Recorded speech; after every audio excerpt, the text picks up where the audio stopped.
Advertencia. La información que escucharás a continuación es real y marcó un hito importante en la historia de un país. Marcó el rumbo, no solo de este, sino de miles de personas. Pues de no haber sucedido, las condiciones en las que estuviéramos viviendo ahora serían muy distintas. Así pues, narraré hechos desgarradores que fueron perpetrados por personas desesperadas. Sin nada más que agregar, se recomienda discreción. Este tratará de ser un video diferente, que lleva la esencia de otras entregas, las cuales he traído al canal. Es increíble cómo el pequeño público que tengo ha aceptado la serie de los bandoleros también. Me parece genial poder compartir dicho material con una audiencia tan fiel como ustedes. Lo han pedido, los he leído y respondido sus comentarios. Y aunque me he demorado en ello, he aquí la continuación.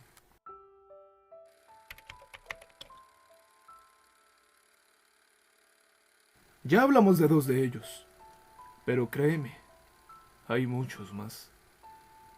Se podría decir que Sangre Negra y el Capitán Venganza fueron unos de los más populares durante esa época, pues solo ellos dos, por las acciones que habían cometido y los crímenes que habían realizado, lograban poseer una gran presencia entre los grupos de bandoleros.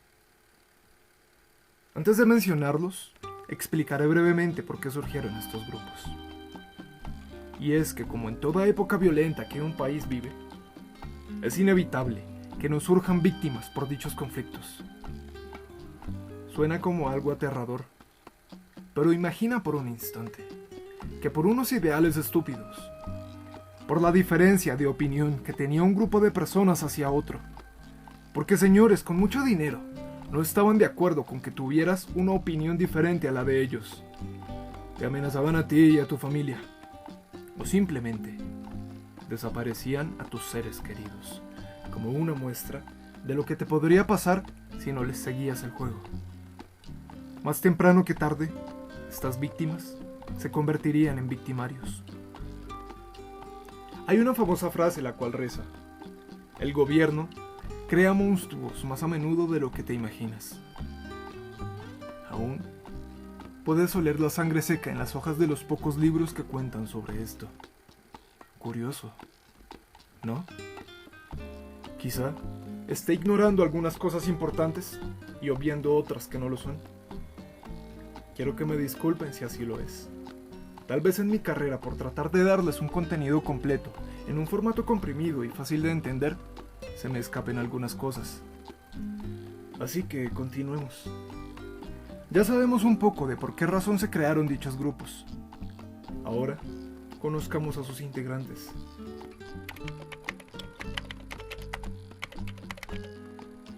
Fue temido por unos y amado por otros. Y mucho antes de que apareciera Pablo Escobar, su nombre era bien conocido por la fama que se había generado. Varios mitos rondaban sobre su nombre, como que podía convertirse en arcoíris para evadir a sus perseguidores, de allí su apodo, o que se transformaba en objetos, animales y plantas para deshacerse de las autoridades. Todo esto, claro, quedándose solo en un mito, pero como todo mito, tiene su parte verdadera. Siete Colores poseía un gran don para huir de una situación complicada. Esta es la parte verdadera. Y es que se dice que escapó de 200 soldados que lo buscaban para capturarlo. Disfrazado, pasó por en medio de estos, y ninguno tan siquiera pudo reconocerlo. Efraín González Telles fue producto de la injusticia social y la persecución política que propició el gobierno hacia los campesinos. Antes de que Efraín se convirtiera en un bandolero, había servido en el ejército, justo cuando el país estaba sumido en una guerra partidista. Se dice que fue acusado por sus mayores de contrabandear con armas. Unos dicen que desertó del ejército por esta acusación. Otros comentan que fue condenado y encarcelado. Luego de quedar libre, se vengaría de quien lo habría señalado de cometer dichos actos. No se sabe cuál versión es cierta. Lo que sí es seguro es que esta sería una de las razones que lo impulsaría a convertirse en un bandolero. Ya tenía el entrenamiento necesario para iniciar una cruzada contra el Estado, convirtiéndose más adelante en el verdugo de policías y militares. Estos le temían, pues había masacrado a muchos. Dicen los rumores que sus víctimas se cuentan en decenas, e incluso miles. ¿Recuerdas las películas de vaqueros? Donde reunían a un pequeño ejército para acabar con el malo. Si te parecía algo absurdo y solo mera ficción, la muerte de Siete Colores fue más interesante que todas estas películas de pistoleros juntas. Pues Efraín se enfrentó él solo contra 200 hombres. Esto fue en un inicio, pues desde la trinchera improvisada que había hecho, hacía retroceder a las Fuerzas Armadas con la ametralladora Madsen que tenía en su poder, junto con un revólver que portaba en la cadera. El enfrentamiento se extendió, durando en su totalidad unas 4 horas. En ese transcurso de tiempo, se dice que llegaron 1000 tropas más para rodear al bandolero. Fueron disparados más de 5000 cartuchos y 50 balas del cañón antiaéreo. Una breve pausa le permitió al ejército transmitir un mensaje por megáfono a Efraín, pidiéndole que se rindiera. Pero este respondió.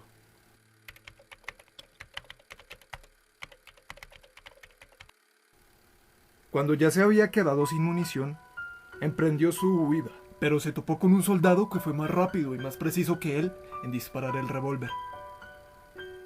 Así fue como Efraín González Telles, más conocido como Siete Colores, murió. En total, se encontraron 4 soldados y un agente de inteligencia dados de baja por el bandolero, y otros 14 uniformados resultaron heridos. Al final, se dice que el difunto criminal se fue con una victoria a su tumba, pues el ejército habría puesto un cartel el cual decía: aquí murió un cobarde que se enfrentó solo a 1200 soldados.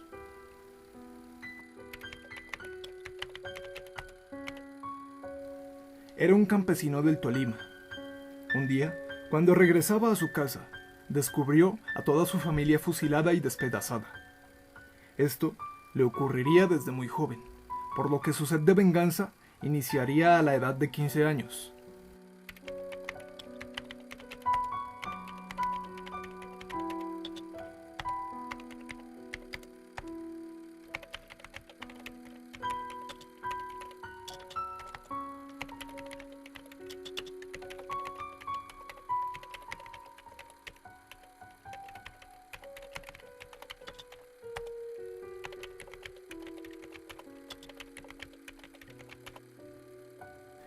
Está claro que el Partido Conservador fue el que inició dicho conflicto, pues existen registros, testimonios y documentación donde nos cuentan cómo estos iniciaron una cacería de brujas en contra de las personas que seguían el Partido Liberal. El gobierno, aparte de financiar dichas persecuciones, poseía una policía política, la cual se les llamaba los chulavitas. Ellos cometían masacres sin remordimiento alguno. Cuentan las personas que lograron sobrevivir a aquella época que los chulavitas visitaban las tierras de los campesinos liberales, citando de manera muy cínica lo siguiente: salgan, en nombre de Cristo Rey y de la Virgen, por favor, salgan. Esto con la intención de pedirles a los habitantes de dicho pueblo o municipio que desalojaran sus casas, por la única razón de no pertenecer al mismo grupo político. Muchas de estas personas inconformes no accedían ante esta petición, pues era lo único que tenían, sin mencionar que lograban mantener a su familia con los cultivos que ellos mismos producían. Dejarlo de la noche a la mañana significaría que debían de comenzar una vida miserable. Este fue el paso para que se iniciara una campaña publicitaria en radios y en periódicos, con el fin de desprestigiar a los que pertenecían al movimiento liberal, tachándolos de ateos, masones y muchas otras cosas más. Esto fue lo que les permitió iniciar las masacres. Colombia entonces se cubriría con la sangre de miles de inocentes, de la manera más grotesca e inhumana que puedas imaginar. Familias enteras eran masacradas, las mujeres eran violadas y descuartizadas, los hombres torturados. El mismo destino cruel les depararía también a los más jóvenes y viejos, pues se cuenta que a los bebés de dichas familias exterminadas eran lanzados y empalados en las bayonetas de los asesinos. Aquí se normalizaría ver por las calles carretas llenas de cadáveres decapitados. Se burlaban de los muertos, abriendo sus estómagos, cercenando una de sus piernas e introduciéndola en el interior de éste. Otros comentan que en los hombres asesinados cometían el brutal acto de cortarle el miembro e introducirlo en su boca, simulando un cigarrillo. Por increíble que parezca, aparte de que los conservadores eran financiados por el gobierno, también poseían el apoyo de la iglesia, aceptando que se cometieran dichas acciones, con la única excusa de que habían sido tachados de ateos y masones. Pero ellos ni eran ateos ni eran masones, pues al ser la mayoría familias pobres y sin ninguna clase de estudio, ¿cómo iban a saber qué era el ateísmo? Y mucho menos masones, pues sí los hubieron en esa época, pero eran un grupo muy cerrado y reducido.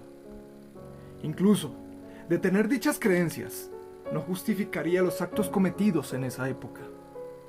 Así pues, Teófilo Rojas, más conocido como Chispas, daría comienzo a otra ola de incontables asesinatos, pero ahora en contra de los conservadores. Les haría lo mismo que le habían hecho a él. De cada conservador que mataba, conservaba su documento de identidad a modo de trofeo.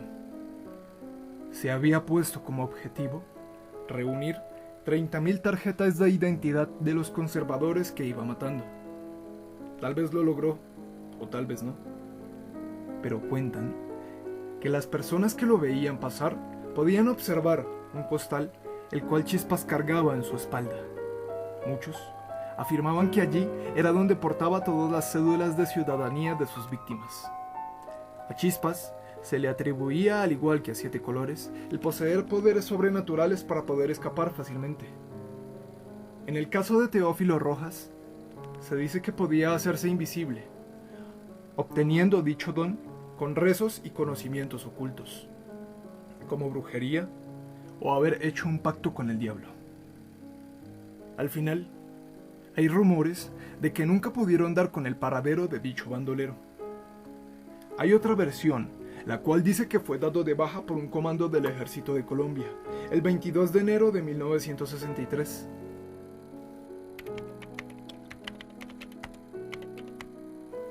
En esta ocasión, de nuevo les pido disculpas, pues solo mencionaré su nombre, ya que su historia es muy extensa, la cual requiere de un video aparte para entender bien sus inicios como bandolero y como guerrillero.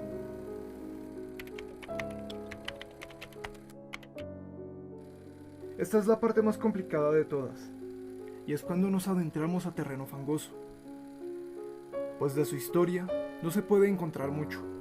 La fecha y ubicación en la que fue asesinado es el 11 de enero de 1960, en el Tolima. Se dice que mantuvo una relación estrecha con Tiro Fijo, y que el Charro Negro le enseñaría a leer. Luego de eso, se pueden encontrar pocos datos relevantes que hablen en sí sobre el Charro Negro. Como que escondía debajo de su cama una máquina rusa de proyectar películas de cine de 16 milímetros.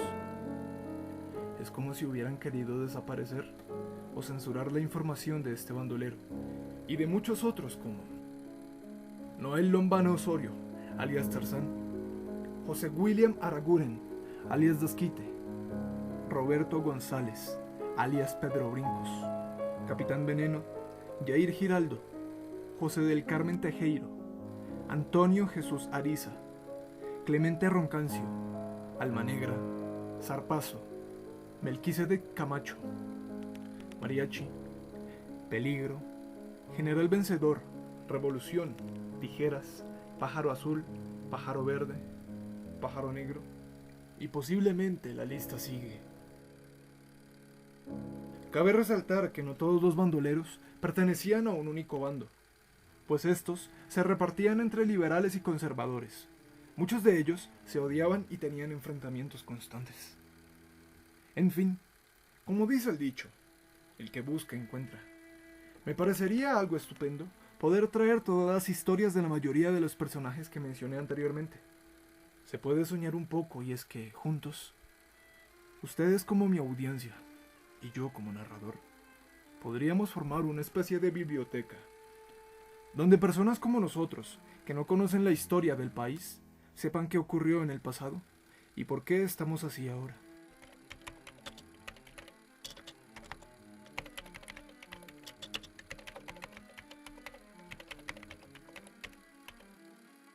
Por eso es bienvenida su ayuda. Y en la caja de comentarios pueden compartirme lo que saben. También pueden contactarme por el correo que dejaré en la descripción del video. Muchas gracias.